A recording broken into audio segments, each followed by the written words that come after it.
সবাই? I hope that you all are doing very well.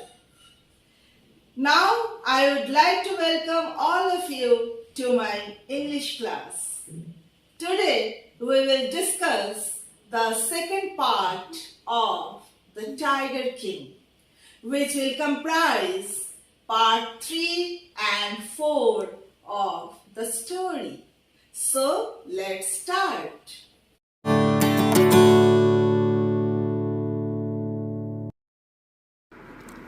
Now let's continue. From that day onwards, it was celebration time for all the tigers inhabiting Pratibandhapuram. उस दिन के बाद से प्रतिबंधपुरम के सभी शेरों के लिए ये उत्सव का समय था. The state banned tiger hunting by anyone except the महाराजा. राज्य में महाराजा का अतिरिक्त किसी और को शिकार करने का अधिकार नहीं था. महाराजा ने प्रतिबंध लगा दिए थे. A proclamation was issued to the effect that if anyone dared to fling so much as a stone at a tiger, all his wealth and property would be confiscated. और ये भी बताया गया था उस घोषणा में कि अगर कोई भी शेर पर पत्थर भी फेंकने का हिम्मत करेगा तो उसका सारा संपत्ति, धन दौलत सब जब्त कर ली जाएगी. The Maharaja vowed he would attend all other matters only after killing the 100 tigers. Initially, the king seemed well set to realize his ambition. महाराजा ने ये शपथ ली कि वो सभी मामलों का देखभाल और सभी मामलों का निष्पादन 100 शेरों को मारने के बाद ही करेंगे. Then, not that he faced no danger, there were times when the bullet missed its mark.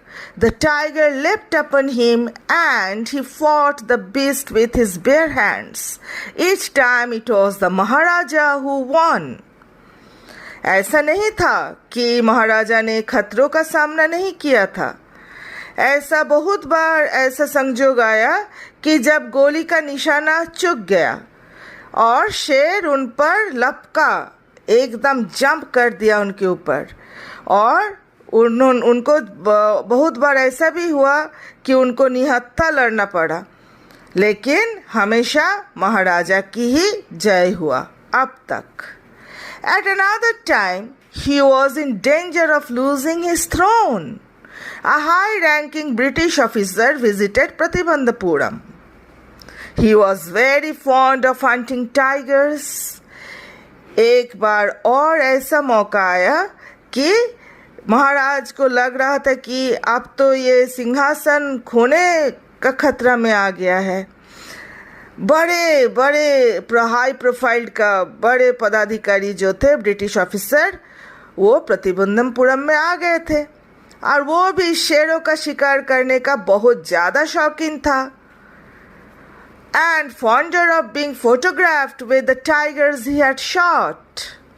और इससे भी ज़्यादा अपने द्वारा मारे गए शेरों के साथ फोटो खिंचवाने का और ज़्यादा शौकीन था. As usual, he wished to hunt tigers in Pratibandhapuram. So, क्या हुआ? हमेशा की तरह उसने प्रतिबंधपुरम में भी शेर का शिकार करने का मनसा बनाया. उसका चाहते ही था कि प्रतिबंधपुरम में हम भी शेर का शिकार करेंगे. But the Maharaja was firm in his resolve. He refused permission. महाराजा क्या किए? लेकिन महाराजा जो है अपने इरादे पे बहुत ज़्यादा कायम था. वो दृढ़ प्रतिज्ञ था. उसने अनुमति देने से इनकार कर दिया. और ये बहुत बड़ी बात थी उस समय कि कोई भी राजा ब्रिटिश ऑफिसर को ना कह देते हैं. अगर रिफ्यूज़ कर देते हैं कोई बात पे तो ये बहुत बड़ी बात होता था उस समय. Then he refuse permission. उन्होंने परमिशन देने से, अनुमति देने से इनकार कर दिया और क्या कहा? I can organize any other hunt. You may go on a boar hunt. You may conduct a mouse hunt. We are ready for a mosquito hunt. But tiger hunt, that's impossible. और उन्होंने क्या कहा? मैं और किसी भी शिकार का इंतजाम कर सकता हूँ. आप एक चूहे का शिकार कर सकते हैं, आप एक जंगली सुअर का भी शिकार कर सकते हैं, हम मच्छर का शिकार के लिए भी तैयार हैं, लेकिन शेर का शिकार, दिस इज इम्पॉसिबल, ये असंभव है. The British officer's secretary sent word to the Maharaja through the Diwan that the Durai was photograph of himself holding the gun and standing over the tiger's carcass. But the Maharaja would not agree even to this proposal. If he relented now, what would he do if other officers turned up for tiger hunts? सो अंग्रेज officer के सचिव जब ये बात दीवान के जरिए महाराजा तक पहुंचाई कि स्वयं डुराई को शेर मारने की आवश्यकता नहीं है, एक्चुअली शिकार महाराजा ही कर सकते हैं, तो डुराई के लिए जो बात महत्वपूर्ण है वो है कि हाथ में बंदूक लेकर मरे हुए शेर के पास खड़े होकर फोटो खिंचवाना. बट महाराजा इस पर भी राजी नहीं होंगे. वो महाराजा ने सोचे यदि वे आप मान गए तो क्या होगा अगर दूसरे ऑफिसर भी शेर का शिकार करने प्रतिबंधपुरम में आने लगे, तो तब उनको कैसे रोकेंगे. इसलिए महाराजा ने ठान लिए कि किसी भी हाल में प्रतिबंधपुरम में और कोई भी शेर का शिकार नहीं करेंगे. जो भी शेर का शिकार होगा वो महाराजा खुद करेंगे. Because he prevented a British officer from fulfilling his desire, the Maharaja stood in danger of losing his kingdom itself. तो क्या हुआ? क्योंकि महाराजा ने एक अंग्रेज ऑफिसर को उनकी इच्छा पूरी करने से रोका था, इसलिए महाराजा अपने साम्राज्य को भी खोने के खतरे में रखा था. ऐसा लग रहा था, ऐसे प्रतीत हो रहा था कि ब्रिटिश ऑफिसर अगर गुस्सा हो जाएंगे तो ऐसा भी असंभव नहीं है कि महाराजा को अपने पूरा राज्य ही खोना पड़ सकता है. The Maharaja and the Diwan held deliberation over this issue. As a result, a telegram was dispatched forthwith to a famous British company of jewelers in Calcutta. क्या हुआ? तब महाराजा ने एक बुद्धि किए. क्या बुद्धि किए?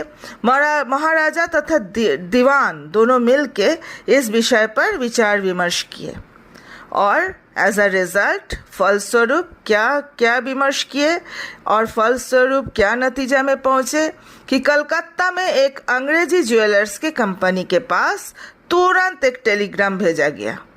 उस जमाने में इंफॉर्मेशन टेक्नोलॉजी एकदम डेवलप्ड नहीं था, तुम लोग सब जानते हो. तो इसलिए क्या हुआ, इंटरनेट, मेल, ईमेल, ये सब कोई बात नहीं था, कुछ नहीं था. उस समय फास्टेस्ट जो था वो टेलीग्राम ही था. तो कोई अगर बहुत ज़्यादा इम्पोर्टेंट मैसेज भेजना रहता था तो उस समय में लोग टेलीग्राम का यूज़ करते थे. अलग अलग डिज़ाइनों के हीरे के अंगूठियों के नमूना भेजने के लिए रिक्वेस्ट था. क्या बोले कि send samples of expensive diamond rings of different designs. अलग अलग डिज़ाइनों के हीरो की अंगूठियों का नमूना भेजने के लिए आदेश भेजा. तब क्या हुआ, सम 50 रिंग्स अराइव्ड. और जब महाराजा के पास से ऑर्डर गया तो कंपनी ने क्या भेज दिए, करीब 50 अंगूठियाँ भेज दिए. The maharaja sent the whole lot to the British officers good lady. और महाराजा ने क्या किए, महाराजा ने सभी के सभी अंगूठियों को अंग्रेज ऑफिसर के जो पत्नी है उनके पास भेज दिए. The king and the minister expected the Duraisani to choose 1 or 2 rings and send the rest back. उन्होंने क्या सोच के सब सारा अंगूठियाँ भेज दिए थे, क्या सोच के कि ठीक है, डुराइसानी जो है, जो उनके ब्रिटिश ऑफिसर की वाइफ है, वो क्या करेंगी, ज़्यादा से ज़्यादा 1 या 2 अंगूठियाँ चुनेंगी और जो शेष रह जाएगा वो वापस भेज देंगी। लेकिन हुआ ऐसा कुछ हुआ नहीं। जो हुआ वो सुन के तुम लोग आश्चर्य हो जाओगे। देखो, within no time at all the Duraisani sent her reply, thank you very much for your gifts.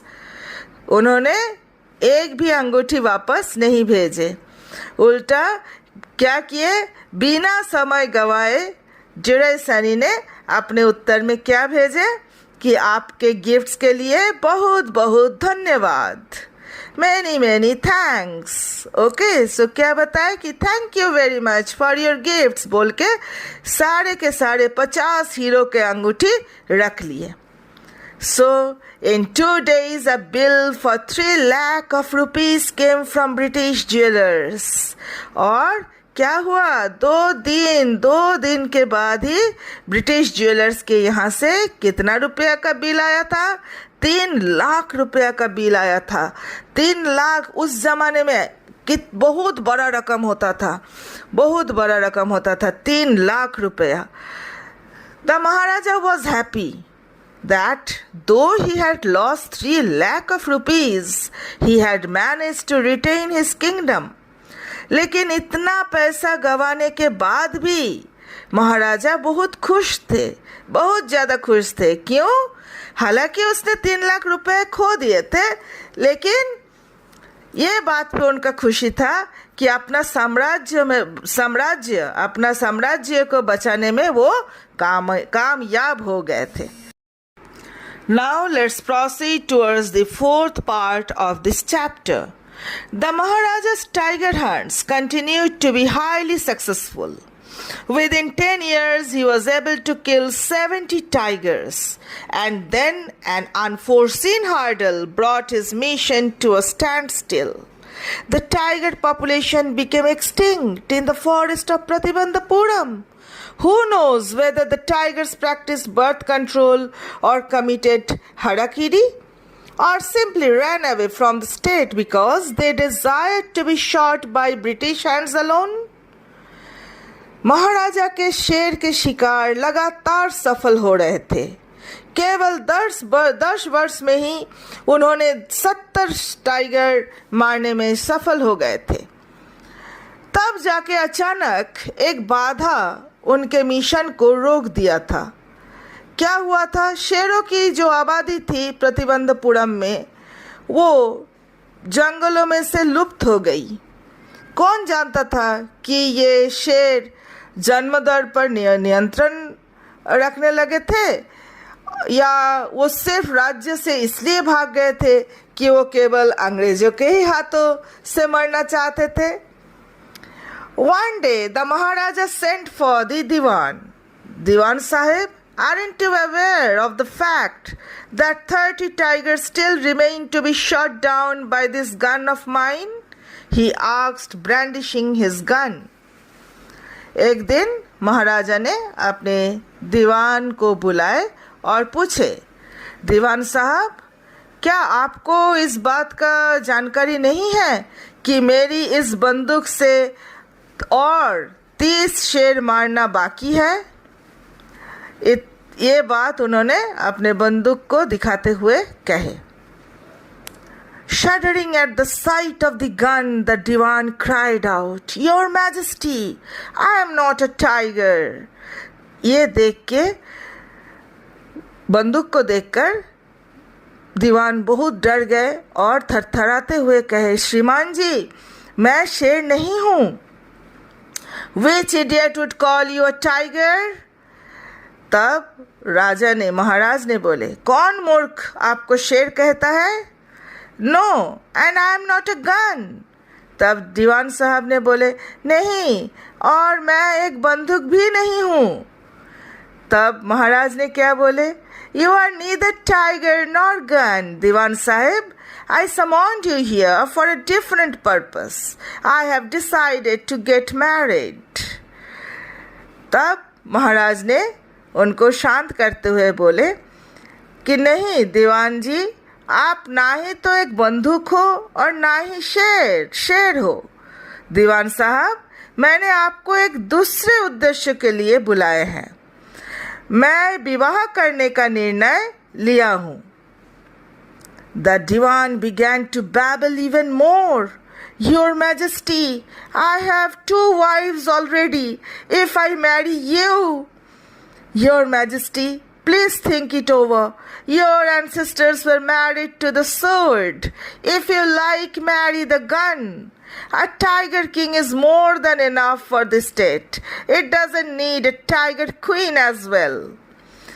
आप तो दीवान साहब का और जो लड़खड़ा रहे थे वो और बढ़ गया और वो घबरा गए, ज़्यादा घबरा गए और बोल रहे हैं, महाराज, मेरी तो पहले से ही 2 पत्नियां हैं। यदि मैं आपसे शादी करता हूँ। तब महाराज ये सुन के एकदम चौंक गए और गुस्सा करके बोले, बकवास बंद करो, मुझे आपसे शादी नहीं करनी है। मैं जो चाहता हूँ वो ये है कि मैं एक शेर।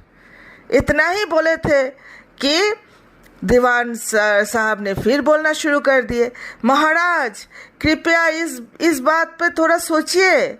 आपके जो पूर्वज हैं वो पूर्वजों ने तलवार के साथ शादी की थी। यदि आप चाहते हैं तो बंदूक के साथ भी शादी कर सकते हैं। एक शेर, एक टाइगर किंग, एक शेर ही इस राज्य के लिए बहुत है। दैट मीन्स एक टाइगर किंग ही इस स्टेट के लिए, इस राज्य के लिए बहुत है। इसे शेरनी रानी की जरूरत नहीं है। The Maharaja gave a loud crack of laughter. I'm not thinking of marrying either a tiger or a gun, but a girl from the ranks of human beings. First, you may draw up statistics of tiger populations in the different native states. Next, you may investigate if there is a girl I can marry in the royal family of a state with a large tiger population. ये सुनकर महाराजा ने और जोर से हंसे और बताया, मैं ना तो एक बंदूक से और ना ही एक शेर से शादी करने के बारे में सोच रहा हूँ, परंतु मैं तो एक मनुष्य प्रजाति के लड़की। इतना मजेदार तरीके से बोले, मतलब मैं एक लड़की से शादी करने के विषय में सोच रहा हूँ। पहले तो आप देशी रियासतों में पहले शेरों की संख्या का जो आंकड़ा है वो पहले निकालिए। हाँ, उसके बाद क्या करिए, आप जाके ये तहकीकात करिए कि किस राज्य में सबसे अच्छा शेरों की जो संख्या है, पॉपुलेशन है, उस किस राज्य में सबसे ज़्यादा है। उसी राज्य के राजकुमारी के साथ हम शादी कर लेंगे। उनको और कुछ नहीं देखना था, कुछ नहीं डिमांड था, सिर्फ इतना ही डिमांड था, जिस लड़की से हम शादी करना चाहते हैं उनके पिताजी के पास क्या रहना चाहिए, एक बड़ा सा जंगल में बहुत सारे शेर रहना चाहिए। The divan followed his orders. He found the right girl from a state which possessed a large number of tigers.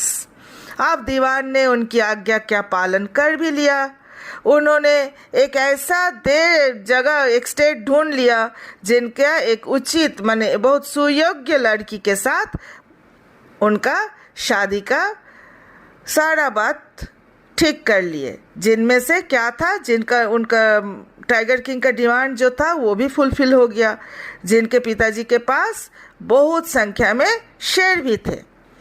उस राज्य के राजकुमारी के साथ टाइगर किंग का शादी का बात ठीक हो गया।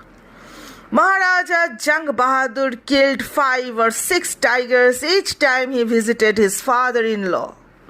In this manner, 99 tiger skins adorned the walls of the reception hall in the Pratibandhapuram palace. इस तरह से महाराजा जंग बहादुर जब भी अपने ससुराल जाते थे, हर बार 5 या 6 शेर मार डालते थे।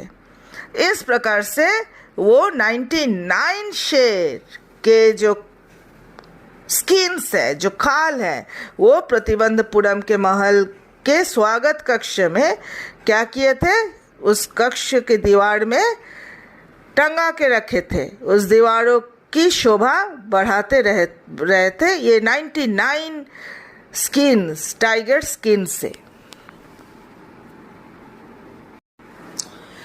इस तरह से टाइगर किंग ने 99 टाइगर मारने में सफल हो चुके थे। So students, today this much. We will do the concluding part in our next class. Till then, take care. Goodbye.